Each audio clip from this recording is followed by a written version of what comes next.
예, 반갑습니다. 방금 소개받은 곽문현입니다. 제가 맡은 부분이 이제 그 사업 신청 개요에 관련된 부분일 것 같습니다. 그러면 이제 개요하고 그다음에 이제 신청 시, 그다음에 평가에 관련된 부분들 하고 공청회 자체의 향후 일정 이렇게 간단하게 세 부분 말씀드리겠습니다.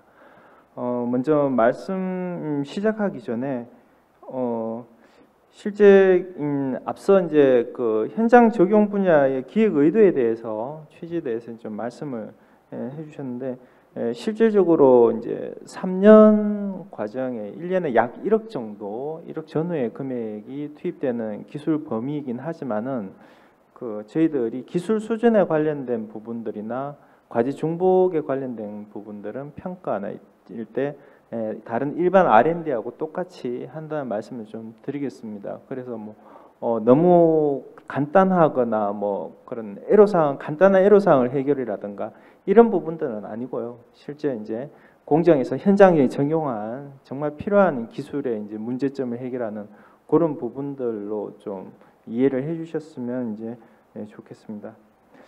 그리고 올해 R&D 예산이 조금 이제 여러 가지 어려움을 많이 겪고 있는데, 사실 저희들 사업 같은 경우는 중기부의 담당 사무관이나 저희들 실무진이 다행히 선방을 해서 당초 예산에 가깝게 좀 이제 확보가 된 상황이어서 지금 현재 저희들 원래 계획했던 이제 방향대로 사업을 좀 잘 추진할 예정입니다. 그에 따라서 좀 잘 공고 내용 보시고 신청을 해주시면 될 것 같고요. 먼저 지금 3개 파트 부분이 있는데 지원 대상이 아니고 사업 기간 및 사업 규모부터 먼저 좀 설명을 드리겠습니다. 저희들 사업 같은 경우는 지금 3년에 이제 약 4.5 이내로 되어 있습니다. 국고 75%, 민간 25% 정도 지원인데, 예년 사업에 비춰봤을 때 저희들이 아까 말씀드린 대로 한 1년에 1억 정도, 한 3억 전후의 과제들이 대부분 이루어지지 않을까 그렇게 좀 예상을 하고 있고요. 그리고 이제 중분류 3개에 지금 각각 해서 다 합쳐보면 한 195개 과제가 됩니다. 그래서 아마 좀 전에 말씀은 해줬는데, 단순 물리적으로 계산해 보면 한 품목당, 세부 품목당 한 6개에서 8개 정도 아마 이제 선정될 수 있는 범위가 될 텐데, 그거는 저희들이 들어오는 신청 과제의 수준에 따라서 탄력적으로 운영되기 때문에 한쪽에 그렇게 평균을 맞춰서 진행하지는 않습니다. 그래서 들어오는 과제들의 내용과 수준을 보면서 그렇게 선정할 예정이니까 품목에 따라서 이렇게 경쟁률을 예측할 이런 필요 없습니다. 그냥 잘 계획서를 잘 작성하셔서 들어오시면은 이제 좋은 과제들은 충분히 선정되리라고 생각이 됩니다.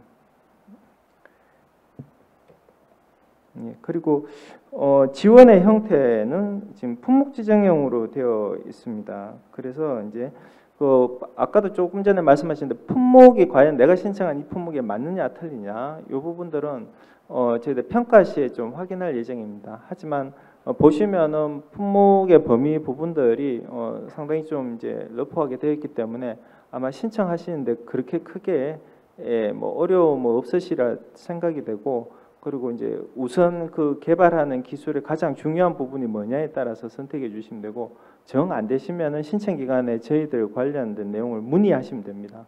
그럼 저희들이 그것도 사전에 한번 봐드릴 수 있으니까. 예. 그리고 이제 지원 대상 부분입니다. 우선 저희들이 기본적으로 이제 컨소시엄을 갖다가 구성해서 들어오셔야 됩니다. 이제 기술 개발하는 주관 연구개발기관과 그리고 이제 실증 기업, 이제 제조 현장을 가지고 있는 기업이 컨소시엄을 필수적으로 이루셔야 되고, 그리고 이제 산학연 연구를 갖다가 같이 하실 분들은 이제 공동 연구개발기관이나 위탁 연구개발기관 형태로 이제 들어오시면 되고, 관련 내용은 이제 배포된 자료 내용을 보시면 됩니다. 다만 이제 배포된 내용에도 나와 있지만은 이제 실증 기업이 대기업이나 중견기업인 경우에는 이제 연구기관 형태로 위탁 연구기관, 위탁기관 형태로 위탁 연구기관 형태로 참여가 가능합니다. 그건 주의사항으로 좀 알아두시면 될 것 같습니다. 다음 장 보시겠습니다. 이제 평가 및 선정 추진 절차입니다. 사실 평가 선정 절차는 거의 이제 다른 R&D 사업하고 대동소이합니다. 저희들 일단 예정으로는 12월에 공고가 있을 예정입니다. 중소기업부 전체 R&D 공고 대공고가 나가고 그리고 저희들 공고가 별도로 나갈 예정입니다. 그리고 1월 달하고 2월 달까지 사업 신청 기간을 가질 거고요. 그리고 이제 3월 달에는 전체적으로 신청 자격에 대해서 저희들 요건 검토를 할 예정입니다. 그리고 4월 달에 서면 평가, 대면 평가를 각 진행을 하고요. 그리고 대면 평가가 끝나고 난 다음에는 최종적으로 이제 현장 점검 대상이 추천이 되고 5월 달에 현장 점검 평가가 진행이 되면은 5월 말이나 6월에 협약을 해서 사업을 진행하실 수 있도록 그렇게 추진할 예정입니다. 그리고 뭐 공고 및 지원 방법은 저희들 이제 그 범부처 통합연구지원 시스템 아이리스를 통해서 다 진행이 되고요. 그리고 문의처나 질의에 관련돼서는 이제 공고 시에 같이 나갈 예정입니다. 그래서 사업 관련된 신청에 관련된 문의는 공고 이후에 그 내용 참조하셔서 하시면 되겠습니다. 그리고 다음 장 보시면요. 이제 지금 공청회 이후의 일정입니다. 향후 일정은 오늘 끝나고 나면은 11월 6일까지 저희들이 의견 수렴을 할 예정입니다. 뭐 관련돼서 질의나 의견이 있으시면은 저희들 SM테크의 정보마당의 기타 공지 사항에 저희들이 이제 내용을 갖다가 의견 수렴할 수 있는 방법을 갖다 제시할 거고요. 요 지금 발표 자료 끝에 링크는 별도로 또 안내를 좀 드리겠습니다. 그리고 이제 6일까지 받은 이후에 11월 달 내에는 이제 주신 의견을 검토해서 최종적으로 종합심의위원회를 거쳐서 품목을 갖다 확정할 예정입니다. 그리고 확정된 품목은 12월에 공고 시에 같이 나갈 예정입니다. 예, 전체적으로 이제 일정에 관련돼서는 말씀을 드렸고요. 참고로 지금 공청회 영상은 지금 저희들 추진단 유튜브 채널을 통해서 다시 한번 게시할 예정입니다. 이상입니다. 네, 감사합니다. 네, 향후 일정과 관련해서는 추후에 일정 시기들이 조금은 조율이 될 수 있습니다. 요 점 좀 참고해 주시면 좋으실 것 같고요. 이상으로 현장 적용 기술 분야 관련 설명은 모두 마치도록 하겠습니다. 그리고 잠깐의 장례 정리 이후에 질의응답 시간을 가지도록 하겠습니다.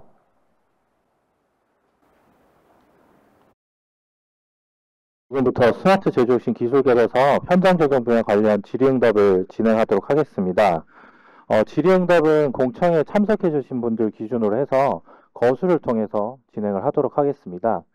질의가 있으신 분들은 손을 들어주시면 저희가 마이크랑 가져다 드릴 테니까 질의를 해주시면 될 것 같습니다. 네, 질의 드리겠습니다. 안녕하십니까. 가인테크 연구소장 황영균입니다. 이거 설명해 주신 자료 잘 봤습니다. 이해가 아주 잘 되었습니다. 많이 수고하셨을 것 같습니다. 제가 현업에서 일을 하면서 한 가지 질문이 좀 생각이 났습니다. 저희가 여기 말씀 주신 세 가지 분야의 많은 일들을 이제 실제 특정 회사에서 인하우스에서 일을 하는 케이스가 많았는데요. 한 10년 동안. 지금 주제의 내용은 상당히 미래지향적이고 또 회사에 꼭 필요한 내용들인 것은 틀림이 없습니다. 단지 한 가지 이제 걱정은 이 주제 내용과 저희가 실제로 수행하는 과제 그리고 이 비용, 즉 예산의 차이가 좀 되게 커 보입니다. 저희가 인하우스에서 특정 A라는 주제를 수행할 때 최소 이거보다 적게는 뭐 한 서너 배, 크게는 10배 이상 비용이 들었던 과제들이 많이 보이거든요. 이런 걱정이 좀 있어서 우리 위원님들께서는 어떻게 좀 솔루션을 갖고 계시는지 여쭤보고자 합니다. 사실은 이게 이제 에타 처음에 기획할 때로 좀 거슬러 올라가는데 저기 질문해 주신 그 의도는 명확히 이해를 하고 있습니다. 결론부터 말씀을 드리면 원래 이제 기획했던 바로는 현재 지금 저희가 계획했던 이 예산의 4배 이상의 원래 과제를 기획을 했었습니다. 의도하는 바는. 근데 이제 예타 과정 기간에 예산도 축소가 되고 그 다음에 기업 지원 수도 또 그만큼 늘어나게 돼서 어떻게 보면 해당 예산이 굉장히 적게 배정된 원래 기획했던 의도보다는 적게 배정이 됐던 상황입니다. 이 부분에 대해서는 명확히 지금 인지를 하고 있고요. 운영하시는 기정원 측에서도 명확히 인지를 하고 계십니다.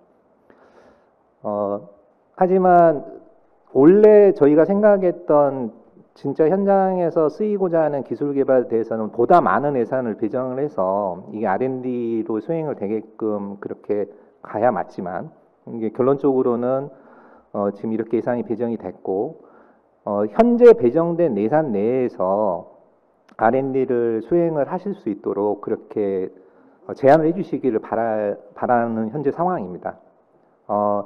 아마 그 기술 개발 하시는 입장 쪽에서 보면 이 R&D 예산이 굉장히 좀 작은 액수이고 저희도 기획하는 입장에서도 이게 굉장히 예산이 많이 줄어들어서 굉장히 좀 안타까운 부분은 있지만 실제 이제 현장에서 뭔가 R&D를 수행하고 현장 적용에 대한 어떤 것들을 수행을 하고자 하시는 기업들은 이 금액이라도 어느 정도 R&D 예산에 도움이 되고 현장에서 유용하게 쓰일 수 있는 어떤 마중물 역할은 충분히 할 수 있다고 생각을 하고 있습니다.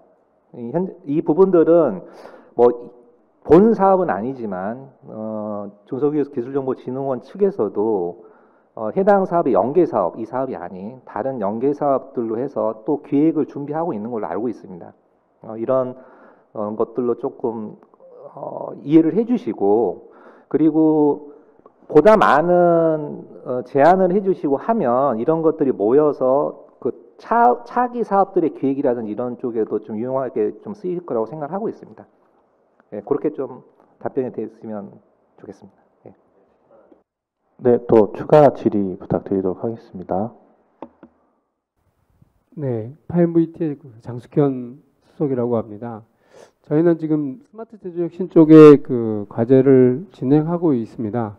근데 이제 요 현장 적용이라는 것이 저희가 원래 수요처를 가져다가 현장을 하고 있잖아요. 한 군데나 두 군데. 그런 데를 하고 있는데 이거를 갖다가 새로운 데 적용하는 데 있어서 추가적인 기술 개발이나 뭐 이런 형태로 해가지고 저희가 제안해도 되는지 한번 여쭤보고 싶습니다.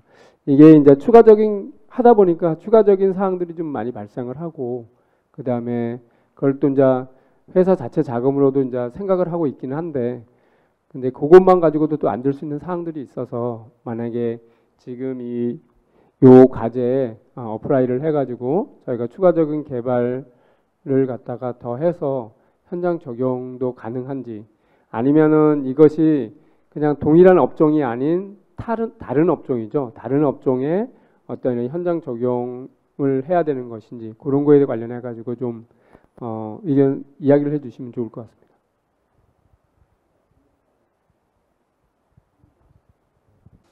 네, 지금 말씀하신 거는 첨단이나 유연 생산 분야 쪽에서 과제를 수행하고 계신데 현장 적용을 통해서 다른 사업이 가능하냐라는 문의이신 거죠?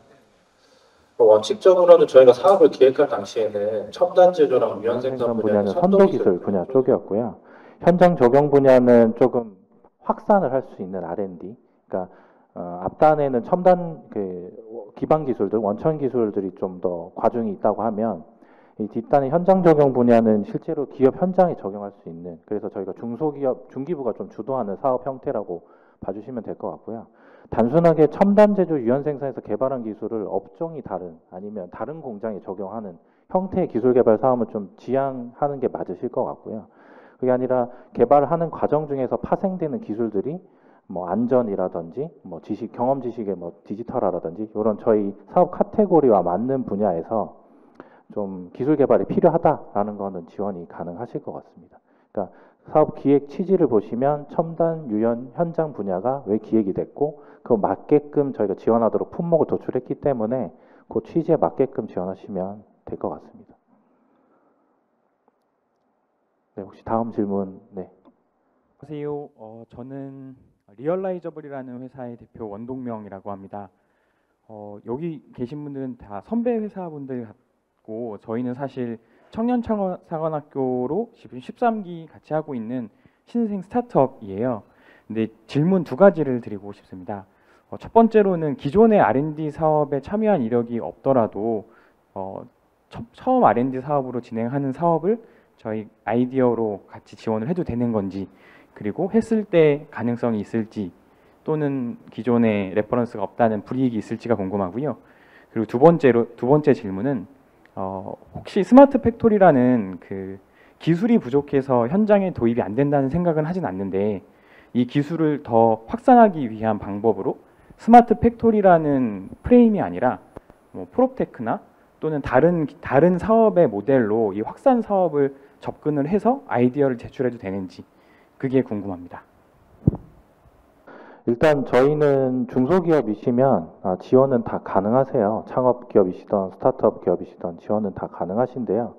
저희가 기술개발단에서 평가하는 항목 중에 역량 부분들을 보는 게 있습니다. 그러니까 거기에 맞는 연구원들 아니면 어떤 기술력을 보유하고 있는지는 신생기업이던 기존에 뭐 몇십 년을 수행하셨던 중소기업이시던 그 부분에 대해서는 평가가 이루어지거든요. 객관적인 평가가 이루어지기 때문에 그런 것들만 좀 갖추시면 될 것 같고요. 말씀하신 두 번째 질의는 조금, 그러니까 스마트 팩토리 기술은 이미 뭐 원천 기술을 뭔가 새롭게 만든다기보다는 현장에 적용할 수 있는 기술 개발들이 더 많을 텐데, 지금 그 단이 기술 개발단으로 필요하신 거면 지금 현장 적용 분야에 맞으신 거고요. 그게 아니라 단순하게 그냥 있는 기술을 갖다 쓰신다거나 소프트웨어를 활용하신다거나 이런 측면이시면 저희 중소벤처기업부에서 또 지원하는 스마트 공장 구축 및 고도화 사업 같은 사업들이 있거든요. 그런 사업을 진행하시는 게 맞으실 것 같으세요. 그래서 그거는 저희 사업 공고뿐만이 아니라 아까 말씀드렸던 그 스마트 공장을 확산하고 보급하는 사업들이 있거든요. 그런 사업 공고를 한번 좀 확인해 보시고 취지에 맞는 사업을 지원하시는 게 맞는 것 같습니다. 네, 또 다음 질문. 저기 사업 구성에 대해서 문의드려 하는데요. 그 아까 발표하실 때 말씀해 주신 것처럼 3-1이나 2 같은 경우에는 저희도 현업에서 하다 보면은 이렇게 융복합이 되다 보면은 이게 중복되는 경우가 많이 생기는데, 이럴 때는 한 소분류에 집중해서 고도화를 시키는 게 나을지 아니면은 두 가지 내지 뭐 3-4가지 이상의 기술을 좀 더 융복합을 하는 게 좀 더 유리한 부분이 될지를 좀 문의를 드리고 싶습니다. 결론부터 말씀을 드리면 여러 가지 기술이 융복함되는 게 보다 더 좋은 평가를 받으실 것 같습니다.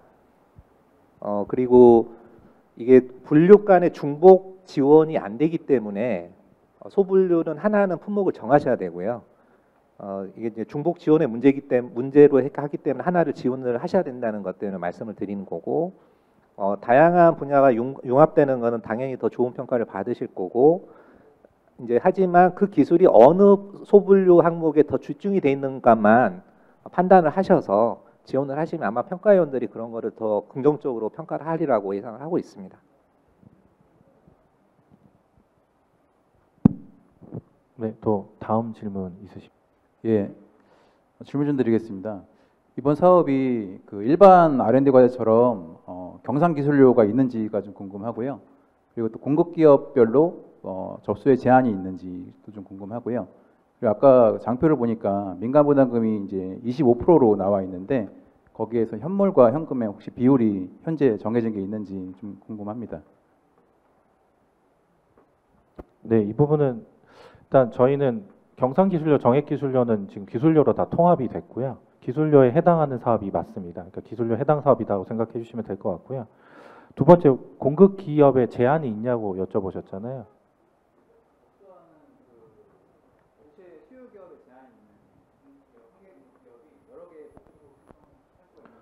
네, 저희가 지향하는 점입니다. 한 개의 공급 기업이 여러 개의 수요 기업을 같이 진행하시는 건 상관이 없는데요. 그럼 과제 기준으로는 하나밖에 안 되시는 거는 참고를 해주시면 좋으실 것 같습니다. 한 개의 과제에서 여러 수요 기업이 참여하는 거는 저희가 되게 지향하는 점이긴 합니다. 그리고 민간 25% 중에서요, 현금 부담률은 10% 이상은 반드시 배정을 해주셔야 됩니다. 기관 부담금의 10% 이상은 현금으로, 나머지는 현물로 계산이 가능하다는 점 참고하시면 될 것 같습니다. 이런 세부적인 저희 그 현금 현물 부담 비율이라든지 금액적인 부분들은 공고문을 통해서 최종적으로 확인하시면 좋으실 것 같습니다. 네, 혹시 추가 질의 있으실까요?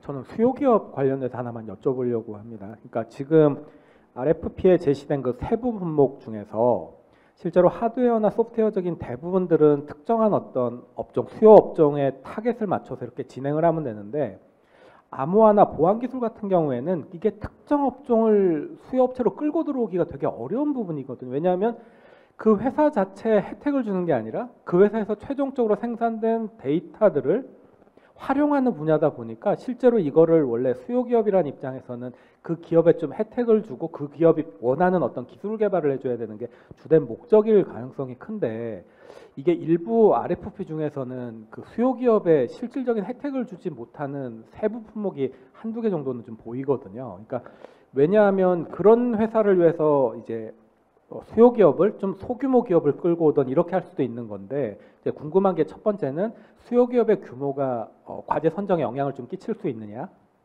그리고 두 번째 이 수요기업이 과연 그 품목에 대해서 혹시 이 연관성이라고 하는 걸 어느 정도로 따라줘야 되는지를 한번 좀 궁금한 부분이거든요.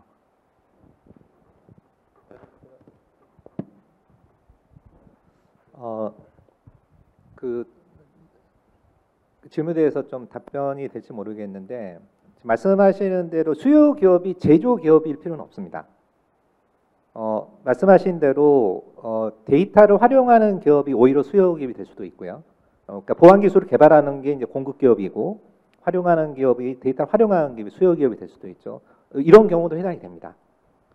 그리고 하나 이제 좀 생각하는 바는 제조 기업들도 관련된 데이터들을 디지털화하고 거기에 대한 보안에 대한 부분들을 또 생각하는 제조 기업도 많이 있으리라고 봅니다. 이제 이게 수준의 차이일 뿐이지 어느 정도 충분히 자기 제조 기업들이 갖고 있는 지적 노하우들을 디지털화한 것들을 어떻게 하면 유출이 안 되고 기업 내에 원활하게 보관해야 되는 문제도 굉장히 중요한 이슈일 거라고 생각하거든요.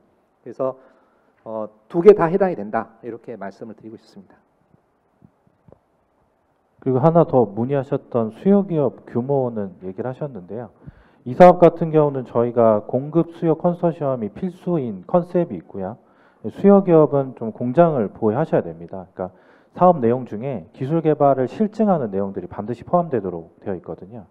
그러니까 뭐 규모가 크다 작다의 개념보다는 실증할 수 있는 공간이 있어야 된다 정도로 이해를 해주시면 좋지 않을까 싶습니다. 네, 그러시면 또 다음 질의 진행해 주시면 될 것 같습니다. 네, JS 플러스 정렬부장입니다. 저희가 그 다른 이제 스마트 제조혁신 쪽 과제를 진행하고 있는데 지금 현장 적용이라는 부분에 대해 좀 궁금한 부분이 있는데요. 그러니까 실질적으로 수요 기업들이 좀 열악한 환경에 처해진 기업들이 많거든요. 근데 저희가 어떤 솔루션을 만들어서 이렇게 적용을 하는 데 있어서 그 대상이 어떤 기업 같은 경우에는 그것을 운영할 수 있는 팀이 있는데, 반면에 어떤 기업은 그냥 보전 기술자 한 분이 그걸 다 하는 것도 있거든요.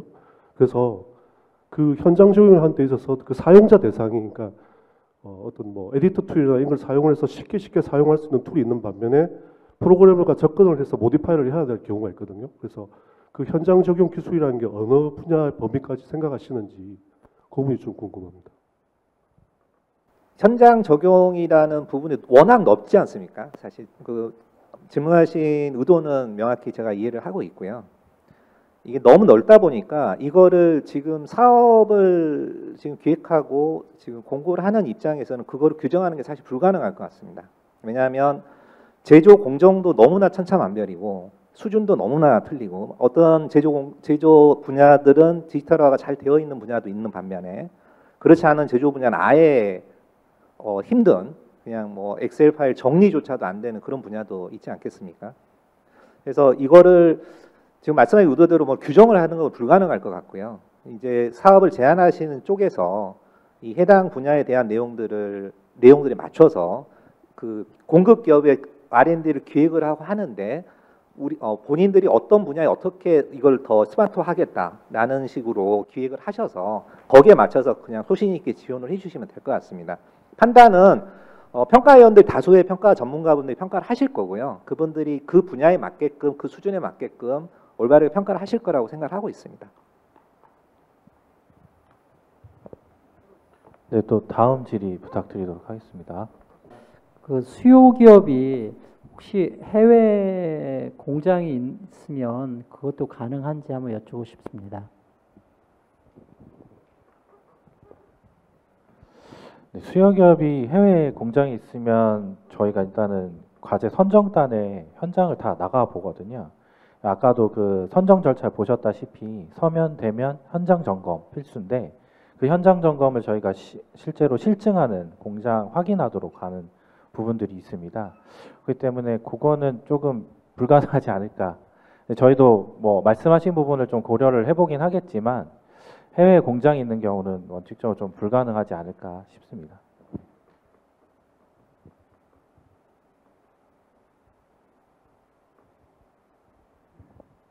네, 혹시 또 추가 질의가 없으실까요?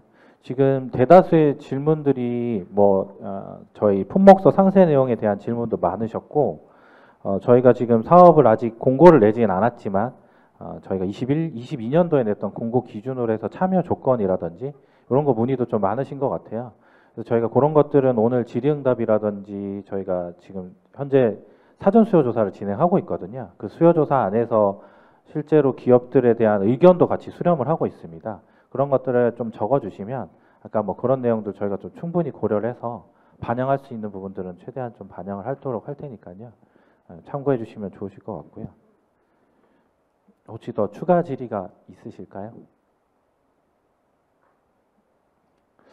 네, 그러시면 지금 제가 온라인 이것도 같이 보고 있는데 온라인 질의들은 좀 올라오고 있는 상황이고 현장 질의는 더 이상 없는 것으로 좀 판정을 하도록 하겠습니다. 현장에서 만약에 질의 못하신 분들은 아까 말씀드렸던 대로 수요조사가 저희 11월 6일까지 진행이 되고 있고 저희 이 공청회 관련한 영상들은 저희 추진단 홈페이지라든지 저희가 저희 사업관리 시스템을 통해서 다 공지를 할 예정이거든요. 그러니까 그런 것들을 활용하셔서 충분한 의견 주시면 저희가 최대한 반영을 하도록 하겠습니다. 네, 그러시면 이상 질의응답을 모두 마치도록 하고요. 오늘 이 질의응답을 마지막으로 저희 2024년 스마트 제조신 기술개발 사업 이제 현장 적용 분야 지원을 위한 공청회는 모두 종료하도록 하겠습니다. 오늘 이렇게 바쁘신 와중에도 참석해 주신 여러분들께 감사의 말씀 전해드리고요. 참석해 주셔서 다시 한번 감사드립니다. 네, 감사합니다.